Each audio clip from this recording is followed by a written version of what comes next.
Hi, everybody. Good evening. Welcome to Evoke Therapy Programs broadcast. I'm Dr. Brad Reedy. Today is Tuesday, August 23rd, 2022.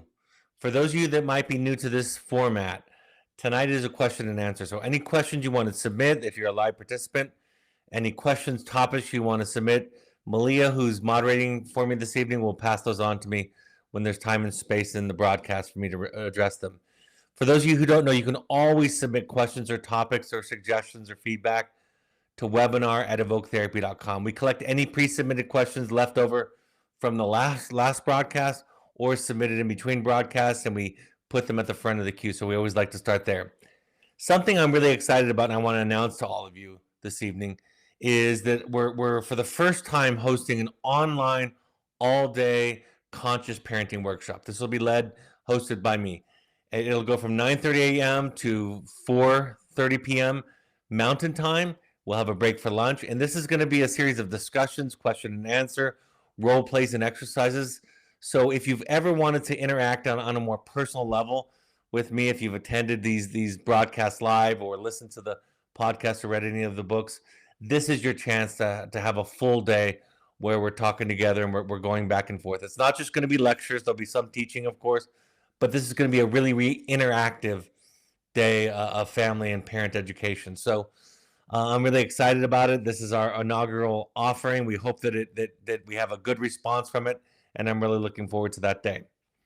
Having said that, let's get into the pre-submitted questions. Somebody writes, does Evoke have a list of therapeutic boarding schools they provide to parents to help know what schools exist and may be good choices? I believe the therapist working with my child is going to suggest a therapeutic boarding school versus coming back home, trying to get a head start on researching. First and foremost, we are huge advocates of the profession of educational consulting or therapeutic placement consulting. So we really believe in that role that they can serve to kind of guide you through the process, become a quality assurance advocate, an independent person along in the process. In the event that you might think that I have some kind of bias or dog in the fight, I want to be clear about one thing. When I needed help with my son, I hired an educational consultant, and that was after over a decade, almost a decade and a half of working in this field. So I really believe in what they can provide to parents. They're more than just a search engine of programs. Aside from that, we would encourage you to go to the therapeutic consulting website, TCS website, Therapeutic Consulting Services, to go to the Independent Educational Consultant Association website. You can also go to NATSAP, the National and Therapeutic Schools and Programs website, if you're just looking for schools and programs. I've said this before. It's part of the outline for our broadcast.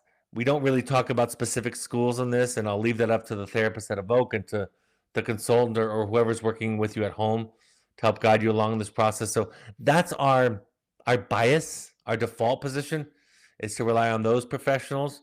And then, of course, I'll say one more thing before I get off this topic. I ask the parents that I work with to interview an educational consultant, a therapeutic consultant, even if they think they're not going to hire them, and ask them the question, what value add do you offer to this process? Let them sell you on it. I ask parents to interview at least 2 so that you know what you're not hiring if that's your choice. Having said that, the National Schools and Therapeutic Programs website, NATSAP, could be a good location for you to start if you're just talking about looking at schools, and then take as much advice and suggestions and coaching from your Evoke therapist along the way. So I hope that helps. Somebody writes, I am in the midst of divorcing my spouse, in large part due to their angry outbursts and the way that they have treated the children with name calling, humiliation, and blaming. The children are now teens, 13 and 15.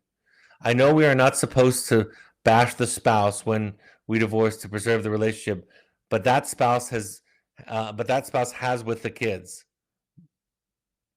Oh, excuse me. I'll read that again.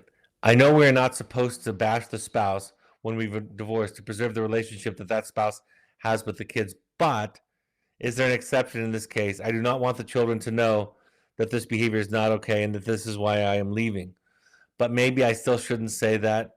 Please share your thoughts. That's a really, really fine line. Again, my default answer is I would refer you to the co-parenting broadcast to listen to before even thinking about what you're going to do.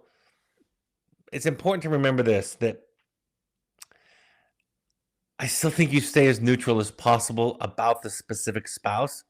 You can talk about behaviors in general or in your life, in your home, that are appropriate, healthy, or inappropriate or unhealthy. I think all of those are fair game. But the minute that you start to express negative energy toward their spouse, you're in essence, you're expressing it toward the child. The child will identify with an abusive parent sometimes just as strongly as they'll identify with a healthy parent. I've said this story many times, but I remember one of my first profound lessons in therapy when I was learning to be a play therapist for young children is that if a child hands you anything in a session, this is before I had children or when they were just infants, actually. If a child hands you something, a toy, a teddy bear, something that they've written, know in essence they're handing you part of themselves. And so you might be setting a really good boundary for your children to protect your children from an abusive or a toxic spouse. But when your energy of anger and hurt and even hatred starts to leak out about that other parent, your child is identifying with the parent. Remember, children of abusive parents don't end up often hating the parent. They end up hating themselves, not loving themselves. They'll make excuses. The children want to have their parents in their lives and will suffer all kinds of mistreatment and abuse at times and will internalize it. So yeah, I don't think that I don't think there's an exception to this in your case. You can talk about healthy boundaries. You can talk about that it didn't work out and that you believe differently, but I'm sure that some energy will leak sometime because you're human. I even go so far as to say, if they come home from the parent, the other parent, the co-parent, expressing hatred and hurt about how they were treated, you can show compassion, of course, and empathy and listening, provide them a safe container. But if you pile on even a little bit, it threatens the child themselves. And so because obviously you're one of your core values in your question is protecting the child, it really doesn't protect them in the way that you are hoping that it will. You can talk about it more globally, more generically, and then just do your work. If your well-deserved, earned, and valid anger starts to be felt in the air, the child will internalize that as being about them at some unconscious level. And like I talk about in the co-parenting broadcast, if you have a co-parent that's not pulling their weight, that's sabotaging, that's being unhealthy or toxic, it's really important that you understand that if you focus on that, if you become obsessed with that, you become the bigger problem. And I've had a version of this challenge at times, what you're asking about, and I've made mistakes around it. But again, the party line that you're quoting, that we don't talk about the other parent, is for the protection of the child, not just for the relationship with the parent, but for the protection of their child.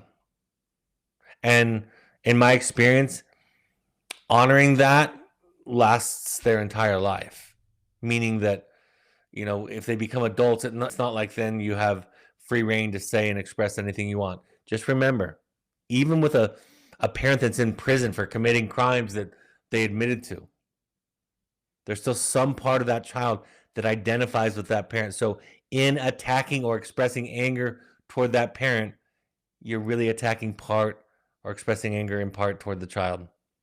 It's a hard one. Thanks for sharing the link to that broadcast with the audience, Malia. If you have any questions or comments you want to add to the queue, you can add those up at any time. Malia will collect them.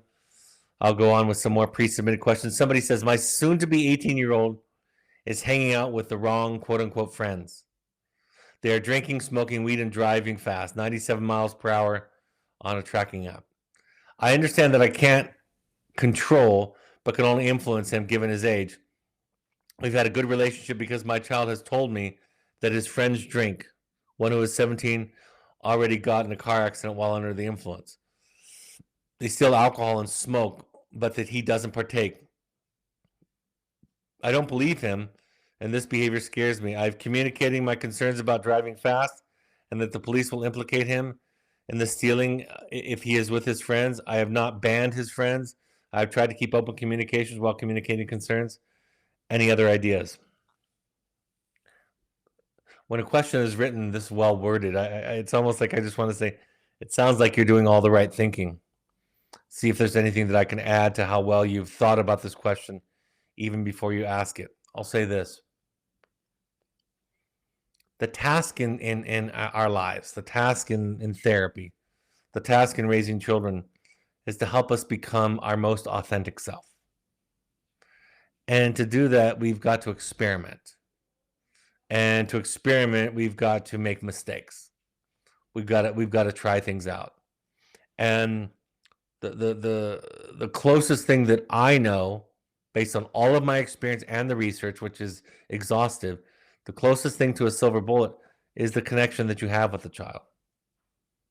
I can't tell a parent, of course, not to warn or express concerns to a child about the kinds of behaviors that you're describing, because those are life-threatening. And if you didn't say something and something really bad happened, you wouldn't forgive yourself. So I wouldn't say that to a parent.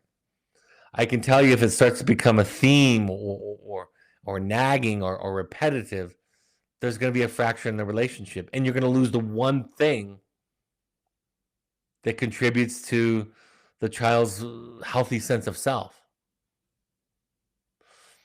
You know, there's an energy, I think, that after you've expressed your concern and provided your child with the necessary information, there's an energy that I would encourage you to consider adopting, which is to say to the child, you'll figure it out yourself. You know, even with my 14-year-old, we have lines in the home. You know, we have lines and boundaries in the home. But ultimately, I really have confidence that she's going to figure it out. And it's going to be a lot of work for all of us in the meantime. She's 3 years younger than your son. But there's an important kind of energy that they'll figure it out, and that mistakes are a part of the process and experimentation. I would be curious about why he likes to hang around these friends. I would like to know from him, would like him to explore what's the rush that he gets out of the dangerous behaviors. What's he medicating, if you will? What's so attractive about this peer group? To become a compassionate questioner and listener in those areas, again, gives him the opportunity for the insight to come to the surface. He might not trust you if you have a history of lecturing and nagging, which I've given my fair share of lectures.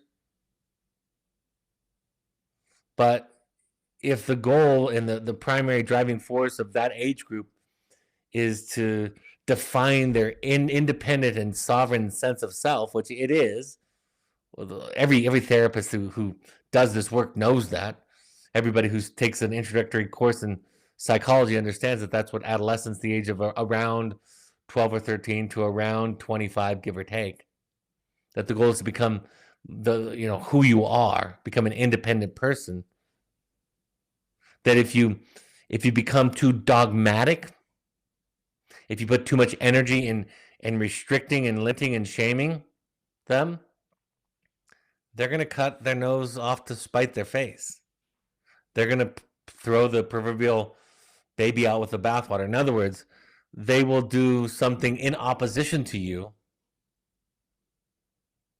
just to prove at an unconscious level that they're independent of you, which of course they're not, because they're still reacting to you. And again, I'm not talking about healthy, clear boundaries. My chapter in The Journey of the Heroic Parent on control versus influence, where I talk about very, very clearly, people that are doing this work have better boundaries, clearer boundaries, more assertive boundaries. In fact, more boundaries. But what they don't do is they don't try to control other people using emotional manipulation, psychological manipulation, right? Guilt, shame, fear, threats. So I think you know a lot already based on the question that you're asking. Work on the relationship, be a resource, and understand that he's trying to figure himself out, and he's getting something out of these behaviors in this peer group, and that's, in my opinion, more important of an exploration than telling him that driving 97 miles an hour is unsafe, or hanging around friends that use drugs is a dead end. He's probably going to have to discover that for himself. Again, one last thing before I close this and move on to the next topic. I'm not saying that you never say it once, or that you don't give your child a therapeutic experience once, that you try to give them the lesson once. I'm talking about, closing past the sale, right? Going on and on and on. I guess it's not closing past the sale because you haven't closed, but lecturing on and on, obsessing on and on, nagging on and on, pleading, begging, arguing, shaming, intimidating. So, and I have a sense that you know most of that because of how well the question that you wrote was worded. So thank you. The next question reads, hi, do you have useful resources for a teenager diagnosed with autistic, such as YouTube videos, webinars, audiobooks? Thank you. Not off the top of my head. I mean, a couple come to mind. Let's put there. I did talk about autism spectrum disorder, and Malia is posting that for the live broadcast. So you can go to the autism spectrum disordered link where I talk about it. But in terms of books, let's put a pin in that, Malia, and let me get a list of things, talk to our therapists, and come back with that for our next broadcast. Because I don't want to start listing books because I might leave out the most important ones. Somebody writes, my kid's therapist in wilderness is pushing him to deal with his tendency to present as fragile and in need of rescuing. I have tended to rescue him throughout his life, which has included medical challenges prior to the mental health crisis. I am in Al-Anon to heal this pattern. I also move from overgiving rescuing to collapsing, presenting as needing rescuing myself. Seems like we need to heal similar issues, which I could view as a pretty cool journey for our family. Wonder if you have any thoughts about the grief and shame of seeing ours and our family trauma patterns showing up in our kids. That is such a wonderful question. Is this a live one, Malia? Is the person who happened to be on this broadcast? Because I want to talk very personally to them in my answer. I will tell you, it's not a live question. It's been pre-submitted or left over. The person still might be on here, but we don't know that. If you're on here and you wrote that, let us know. I want to use your question. I'm going to read it again because there's something in it so important. Okay. My child's therapist in wilderness is pushing him to deal with his tendency to present as fragile and need of rescuing. Then the parent goes on to say they're in Al-Anon. They work on rescuing also. They struggle with that. But here's what I find most profound about this question. The parent ends with, it seems like we need to heal similar issues, which I could view as a pretty cool journey for our family. Wonder if you have thoughts about the grief and shame of seeing ours and our family trauma patterns showing up in our kids. The problem in our lives, folks, is the guilt and shame. And while it virtually is the only thing we've been offered from our culture and from the parents who raised us and their parents and so on, is guilt and shame to control our behavior. There are ideas and principles that are deeper than that. Compassion, love, for example, just to name a couple. So the fact that you can see the patterns in your child means that you've done some decent work around your shame and guilt. When I came back from my sabbatical just a few weeks ago and I did that first broadcast on the work of James Hollis, and I talked about this one quote from him that said, we need to accept as parents the idea, the very real idea that we are the primary source of our children's neurosis is critical. See, the work at Evoke is not to falsely prop you up and tell you how wonderful you are, But to tell you that your flawed, imperfect, human self is lovable and okay.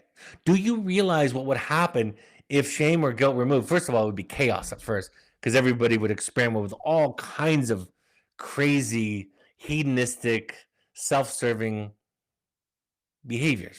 That's what would happen initially. That's what happens to people during their midlife crisis, right? People get to the point in their midlife crisis where they're like, I'm done with should. I'm done with what I've been told I should be, should do, should believe, should think, what job I should have, and I'm going to be myself. And it often looks really messy and selfish in the beginning stages. But if we have the ability to stay focused and watch that person grow, and the person is open to growth, we realize that they become a more compassionate, loving, clear-headed, less anxious, less depressed, more authentic version of themselves. So the fact that you can see the pattern means that you're seeing what is. The people, because of their shame and guilt, who can't see the pattern, to see how they've dented their children, because we cannot escape. I want to say this to all of you. You cannot escape the fact that you dent your children. You just can't. So it's either you recognize that you are contributing to some of the issues, or you stay in denial. Self-righteous. You've figured it out. You're not struggling with like the child. You didn't have such a bad childhood. That's nonsense. That's folly. That's denial. That's mental illness. Mental health is embracing your imperfections, embracing your humanness. The subtitle of my book, The Audacity to Be You, Learning to Love Your Horrible Rotten Self, is about that. The great Guru Ram Dass taught this when he said most people try to counteract the I am bad feeling that we have with the I am good feeling. And then he goes on to explain it doesn't work that way. You're still thinking in a binary that doesn't exist. The fact of the matter is the solution to I am bad is not I am good. The solution to I am bad is I am. I am sometimes generous. I am sometimes stingy. I am sometimes loving. I am sometimes scared. I'm sometimes unkind. I'm sometimes generous with my love. And if parents could learn to grow up in this way, which this is my greatest passion in life, to help parents grow up in this way, they could show their children how to be human. They could show their children accountability. They could show their children what to do when you make a mistake or when you act out, because everybody acts out. The great healing that we're trying to do here is really about coming to terms with who we are.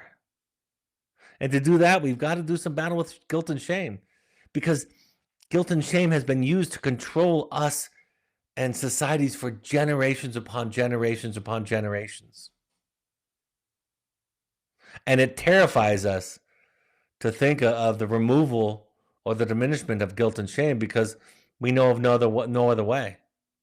That's what we've been taught. But see, that's why the greatest leaders spiritually on earth, if you listen to them, the great gurus will talk about their fallibilities on a regular basis. I've said this many times, but go listen to the Dalai Lama. If you listen to him speak, I'm not talking about a quote here or there or a soundbite. Listen to the Dalai Lama speak. And if you listen to him for an hour, you will hear him say at least 15 times what a buffoon he is. That's what enlightened people do. They don't talk about how good they are because they've given up. That's what Rumi meant when he said, out beyond right doing and wrong doing, there's a field and I will meet you there.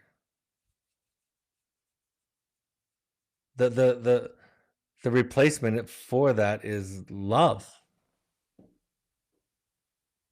And that's what the spiritual teachers are trying to teach us. That's what Joseph Campbell, the mythologist, teaches us, that the myths are trying to teach us.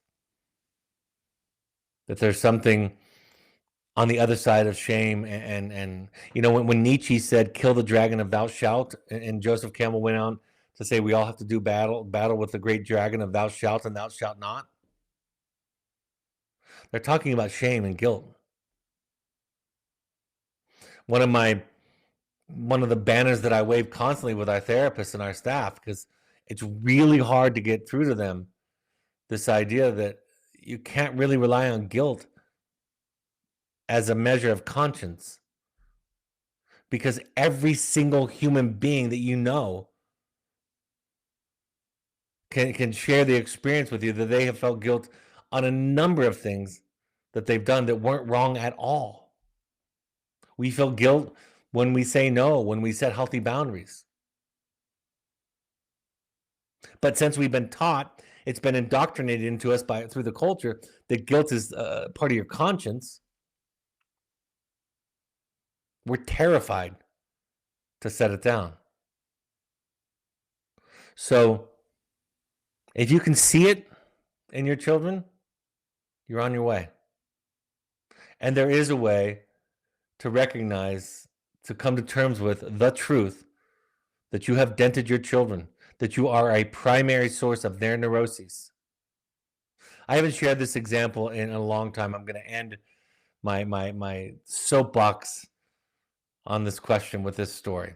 When my now 20-year-old, we sent him to an independent, we designed an independent wilderness program for him the summer between his junior and senior year, I believe it was. We wanted him away from computer and screen time. He was not oppositional, no substances ever. And we thought this would be something that would be valuable for him for a variety of reasons. So we went through a lot of the same assignments that you guys are asked to go through. And when my wife wrote the hopes and intentions letter, that first letter, she said something at the end of the first paragraph that's always been so profound to me.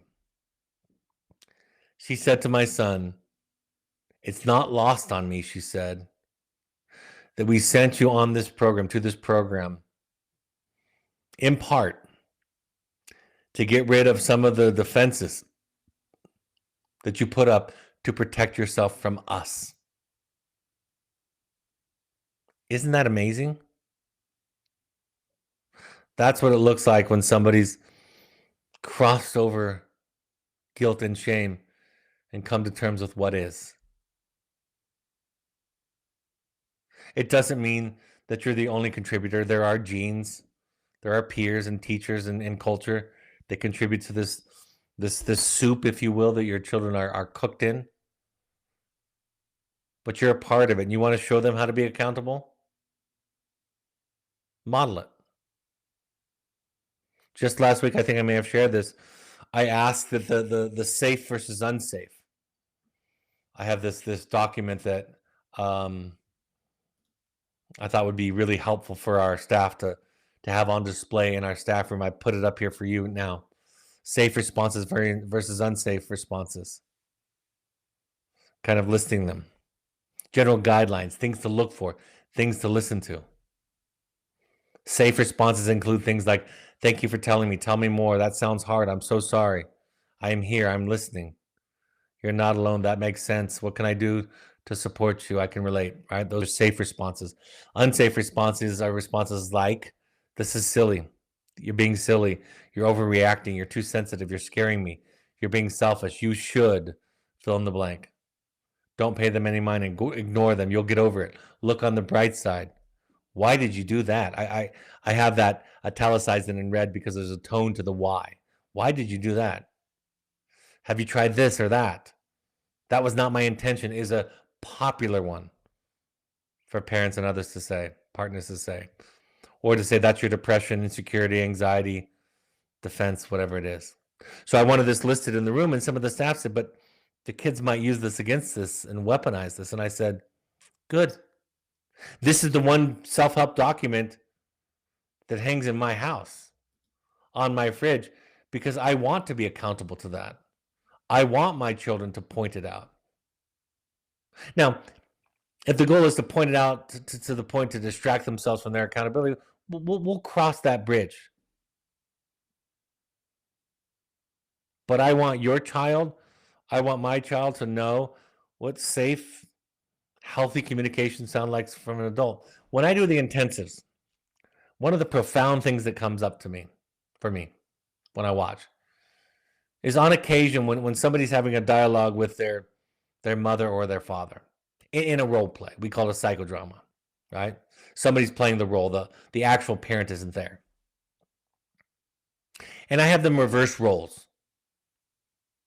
And I say, what do you think your mother or father would have said to you if you had expressed these feelings you just expressed in this role play? How might they have responded? Show us what it would look like if your mother or your father responded. And sometimes I say, what would you like them to have said? Because I want to hear if they even have any exposure with what healthy adult containing behavior looks like. I don't know the number, but folks, it's rare. It is rare for the average person to have any idea of what healthy communication sounds like in a moment of conflict like that, where somebody's sharing difficult feelings with them.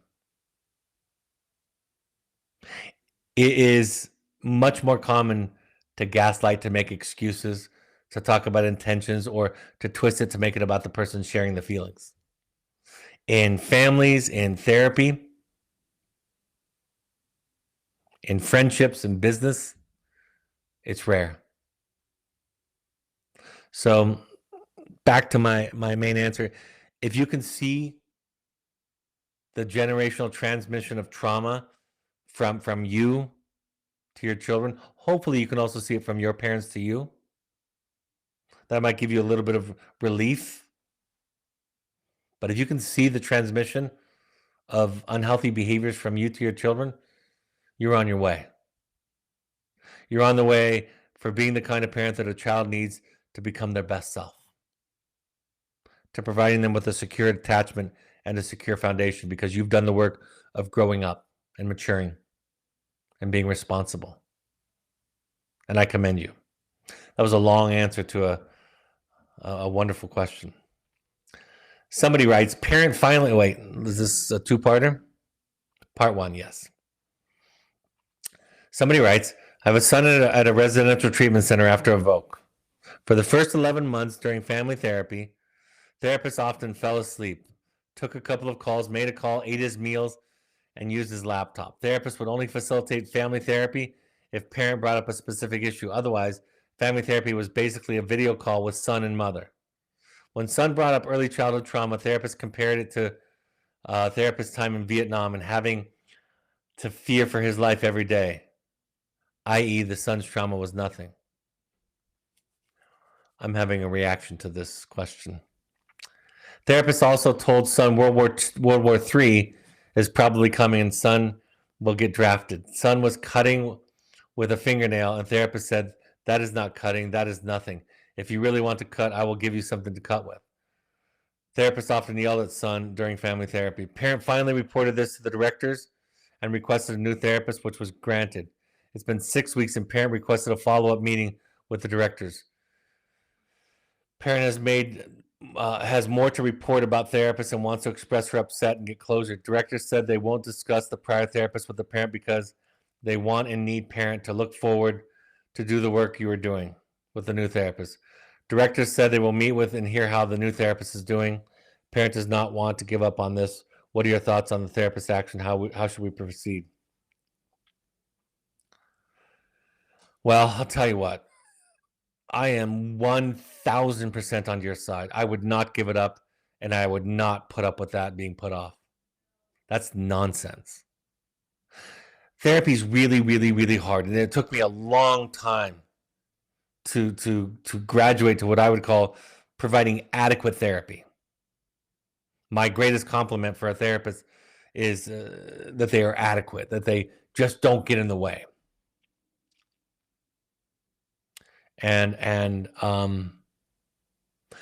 But what you're describing is something that if I knew about, I would fire the therapist. I don't understand it.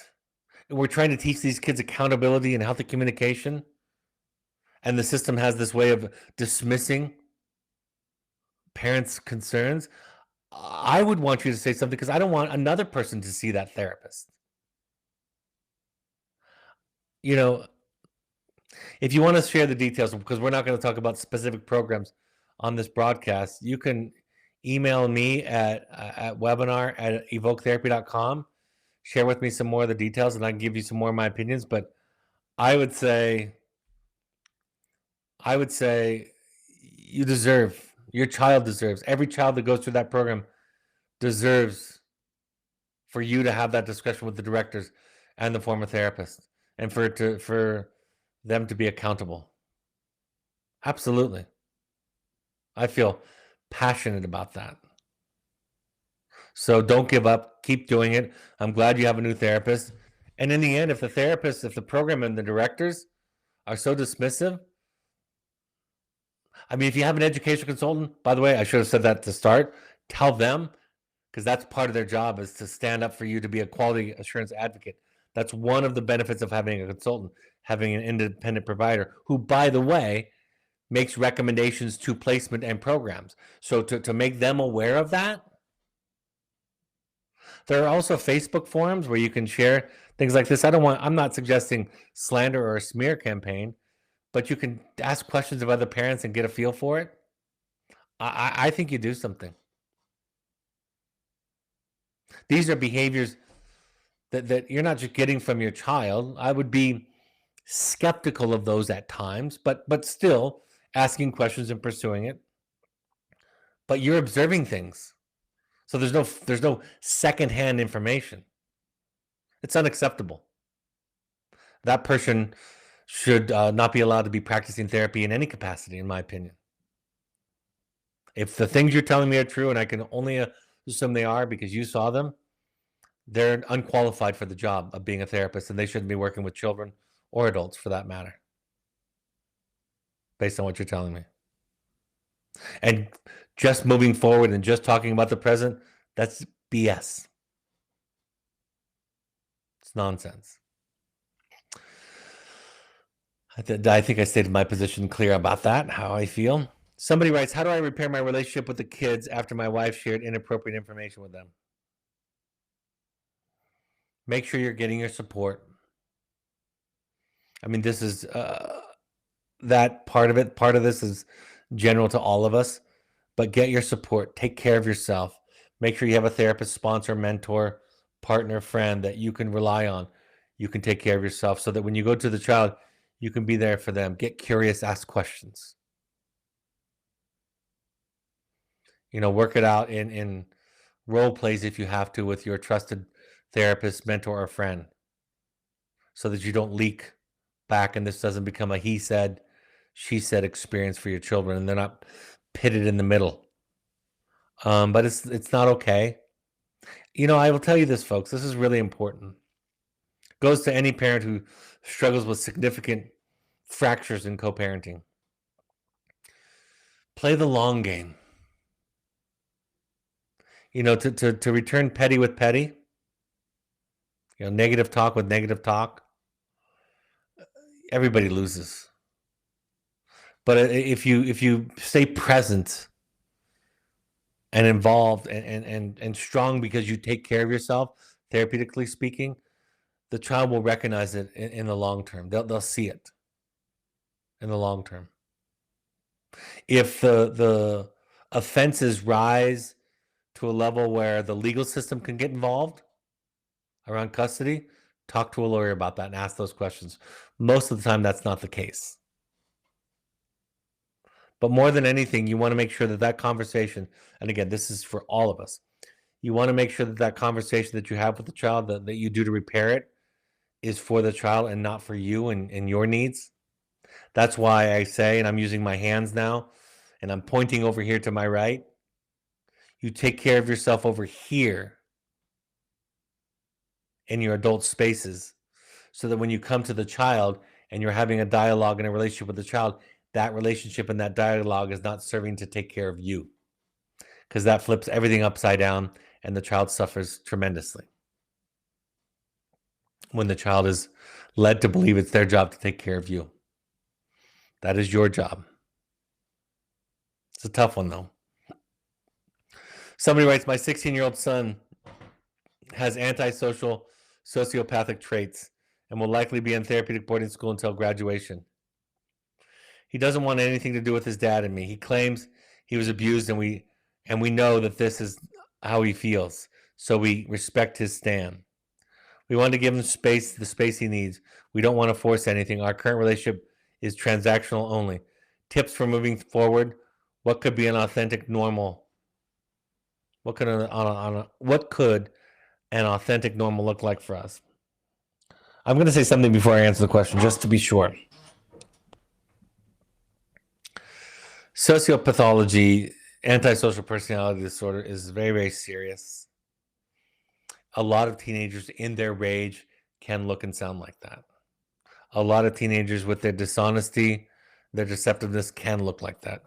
So I first want to say that's a heavy, heavy label. It's possible, since there are antisocial adults, sociopathic adults, there have to be children in the world that are developing into that. But it's rare, much more rare than we think. But even from the sound of it, do your work. I guess what I would say is do your work. Go to an intensive, go to therapy, go to Al-Anon, get support. See see if you can find the slivers of what he says that you can take accountability for and agree with. There's a part of me, because I've had this description before, and it might be, I just want to say this very clearly, you could be right on track. But I've also had it in times and seen it with children where it was just rage and anger and punishment and manipulation, and where they developed into be, to give you an idea, I had approximately, give or take, 1,200 teenage boys on my caseload over the 2.5 decades that I've been doing this as a wilderness therapist. So I've had a lot of young men, a lot of angry oppositional young men. Of those 1,200 or so, I would venture to say less than 5 did I think less than 5 were at risk for becoming antisocial personality disorder, or what used to be called sociopathic. One for sure. But even that one kind of knew it himself. And he set his goal to live alone in the remote wilderness and so that he wouldn't hurt people. That was the amazing thing about him. So even that, there was an upside, a silver lining. So do your work. From the parent that talked about earlier about seeing pathology kind of filter down through their behavior to their child, to this one that sounds like if you have somebody with a budding personality disorder that is very difficult to fix, the answer is the same. Do your work. See what's in it for you. See how you've contributed to issues, problems, dynamics. I'm not saying all of you take on the guilt of all of it. I'm saying you look at your life in a courageous way and take authentic responsibility where you can. Remember the story I tell about my mother, the true story. When in 2019, after listening to one of my lectures, she said to me, I'm beginning to think I should feel guilty for some of the ways that I treated you boys. And I said, you can feel guilt if you want to. I can't stop that. But it'd be nice if you knew what you did and could own it, especially for my siblings who haven't gone to therapy. It'd be nice. They would benefit from it greatly, I believe. And then I said to my mother, but remember, the guilt that you think is the solution, that you've been taught is the solution, that you've been taught you should feel when you do wrong, whatever all of that's supposed to mean, the guilt will prevent you from seeing the truth. So you have to figure that out. So for you, when the stakes are this high, when you're talking about personality disorders, work with a therapist, work with an attachment-based therapist, a psychodynamically trained therapist, somebody who really understands personality disorders and can distinguish between that and a really, really angry, defiant teenage or young adult phase. Somebody writes, my son says a lot of untrue things when he is stressed. I said nothing when he accused me of ruining his school schedule and what a bad driver I was today. I knew it wasn't true, but often he thinks his parents agree with him when we don't respond. Talking while he is angry never works. There's rarely any moment to talk to him as he is emotionally charged and then non-communicative. Is there anything quick to say that helps, or is it best to just be a container saying, "Thank you for telling me this"? Would not be something I could say if it's untrue. He was oppositional since he was a toddler and will be 18 soon. He has done wilderness and 9 months at a therapeutic boarding school. I don't want to lecture him or give him unwanted advice, but he attacks me with words while he does it. I guess I'm just choosing to lose and letting him lash out because it calms him down. He doesn't want to do therapy. However, I wondered if there was something quick and meaningful I could say. I'll go to the quick and meaningful thing in just a minute. But before I answer that part of your question, I'm going to say this. Moms and dads listening to this, or people listening to this, it's okay to say to somebody, "I can't hear you." That's enough. I don't want to talk about this. They will accuse you of avoiding and ignoring, and that's where you're going to lose. But I want to say to all of you, this idea of containing doesn't mean that you subject yourself to endless, infinite amounts of abuse. It's okay. Remember when Carl Jung said the excuse me, I'm seeing it and I can't say it. When Carl Jung said that the unlived life of a parent is the greatest burden for a child to care, what he meant was, in part, is you have to take care of yourself. So if you can listen, so see, it changes from you should listen to you can listen. When you become more authentic, you'll stop thinking in terms of shoulds and shouldn'ts, and you'll start thinking in terms of can and can't. I can listen. I am available for this. This is something I'm willing to do. That's what recovery sounds like. Pre-recovery sounds like, what's the right thing to do? What should I do? And even people in recovery slip back into that old mother tongue, as they say, that old language. So the first thing I would say is it's okay to have a boundary around being badgered and yelled at. And yes, if you can develop capacity through self-care, through building a stronger foundation with your own therapeutic work, if you can do that, you've expanded yourself. You've become bigger and larger and can contain more. I don't know if there's anything beyond that to say to the child. Strike while the iron is cold, meaning in a moment of dysregulation, when he's dysregulated and upset, that's probably not the time when he's going to have access to what little frontal lobe, prefrontal cortex he has, or she has, or they have. So strike while the iron is cold, while they're not in fight or flight mode. Set a boundary when you need to. They will punish you for that too. But that's where you only get to lose. You don't get to win. You only get to choose how to lose. Principle really comes into play, really becomes handy. But I don't have anything really quick. I mean, I was thinking about this the other day. I posted something on social media about this idea that I did it. In fact, it was today's post. I wrote and I said, and I'm going to pull it up if I can, because I want to read to you verbatim what I wrote and kind of go from there. I think it'll let you know that we're thinking the same thoughts. This is what I wrote today. I said, healthy behavior feels foreign and wrong when it's first introduced to us. This is why suggesting what to do is often resisted in therapy. Instead, when we achieve a new level of consciousness, the new healthier behavior comes from there. So the goal is to be okay with yourself. That's the goal in parenting. That's a foundational goal and principle in parenting. And being okay with yourself means coming to terms with your beautiful, pretty, smart, talented parts, but also, more importantly, your shadow parts, right? The parts you've been told are unacceptable. The parts that are your weaknesses and your fallibilities. And then what you say will come out of that place. You'll have healthy boundaries. You'll be able to stand up for yourself, but you'll also have greater capacity because when you're okay and somebody tells you that you're a helicopter, you don't defend yourself. You realize this is talked about by a lot of people too.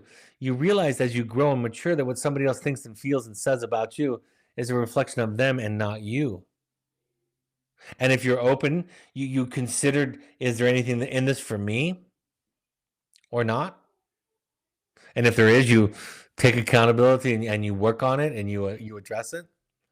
But so what to do or what to say, I don't think there's anything magic. Just work on yourself. I don't want to sound too trite and simple and like I have pat answers, but it's the answer over and over again. You work on yourself, heal yourself, become more of a self.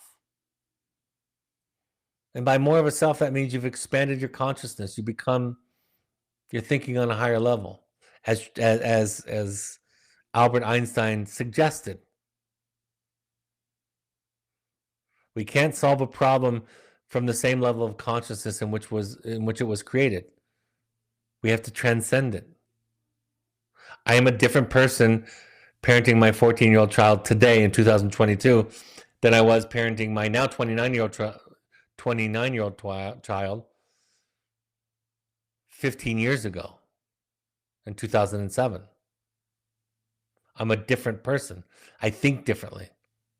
If I would have a conversation with my 2007 self, there'd be things that would be difficult to communicate because I think in different ways now. So, yeah, I don't know if there's a quick thing. I think it's like building more of a foundation, taking care of your serenity. Remember, like they say in Al-Anon, your serenity is your responsibility. And that means if somebody threatens it, it's time for a boundary. And if you have a greater capacity, you can be there for other people in profounder and larger ways. So what to say, what to do is not the real thing. It's developing this stronger sense of ourself, this more authentic sense of ourselves. And then what to say comes out of that. And in fact, it will become more beautiful than anything that I could tell you to say. And it sounds like you're already on the path. So I commend you. All right, folks. I'll go to the concluding comments slides. The Journey of the Heroic Parent and the Audacity to Be You are available on Amazon and Audible. If you would like to do a deep dive into your own work, a springboard to begin your work if you're new to the work, or an accelerator if you have some experience, I cannot recommend enough to attend a Finding You September 7th through. You don't have to be an Evoke participant, Evoke parent. You don't have anything to do with Evoke. About half of our participants have nothing to do with Evoke. September 7th through 11th is the next offering, Finding You. We also have an online offering. I think the next available spot is November 11th. I think the August 26th is full. And then I'm going to be hosting and facilitating the Returning to You, which is the sequel to Finding You. So if you've been to a Finding You, you're eligible to come to Returning to You. Contact intensives at evoketherapy.com for more information or to register. We have support groups for current and alumni wilderness families. August 25th is the next offering. Once a month, we have an alumni-only meeting for our wilderness parents. September 27th is the next offering for that. And we have a once-a-month intensive support group. September 13th is the next offering for that. Contact Malia at evoketherapy.com to find out more information to register there. We have coaches, family coaches, parent coaches, marriage coaches, individual coaches that are trained in the Evoke attachment-based model. So contact coaching at evoketherapy.com to find out about how a coach can help you virtually anywhere in the country, anywhere in the world, I suppose. We have Pursuits Adventure trips, 3 to 30-day program trips that are custom designed for adults, young adults, or for families. Think therapy light, therapy fun, designed specifically for your family's recreational desires and also for their therapeutic needs. we ask all current parents of our program to try out, we beg of you to try out 6 12-step support groups, any combination of Al-Anon.org, CODA.org, FamiliesAnonymous.org, AdultChildren.org is a great one. RefugeRecovery.org or NAMI.org are also 2 organizations in your local area that have free classes and resources for you. All of these broadcasts are available on your favorite podcast app or Spotify. Just search Finding You an Evoke Therapy Podcast, or you can go to YouTube, our Evoke YouTube channel, or SoundCloud on your computer and watch or listen there. You can follow Evoke Therapy Programs and me, Dr. Brad Reedy, on Twitter and Instagram using the handles @Evoke Therapy or @Dr. Brad Reedy, respectively. You can also find Evoke Intensives on Instagram using the handle @Evoke Therapy Intensives. On Facebook, you can find us by searching Evoke Therapy Programs or Evoke Therapy Intensives. And of course, the Evoke Therapy blog has new content each week, beautifully curated by Malia, who does a wonderful job of managing that. If you would like to give back to people that can't afford therapy and treatment, the 3 charitable partners that we are partnered with at Evoke include ChooseMentalHealth.org, Sky'sTheLimitFund.org, or EvokeFamilyFoundation.org. My next broadcast will be in 2 days. It's one of my very, very, very favorite subjects in the world to talk about. What to look for in a therapist and in therapy. I love it so much because I'm empowering clients to make their therapists accountable to appropriate and healthy psychotherapeutic techniques, principles, and ideas. Also gives you some ideas about what to look for when you're searching, even if you haven't met with them. So August 25th, that's Thursday at 6:30 p.m. Mountain Time, I'll be back talking about what to look for in a therapist and what to look for in therapy. I can't wait for that. Thank you for joining me this evening for and on behalf of the people that love you and that you love. Thank you for being willing to do your work and attend these broadcasts. Have a great evening, and I'll talk to you in about 48 hours. Bye-bye.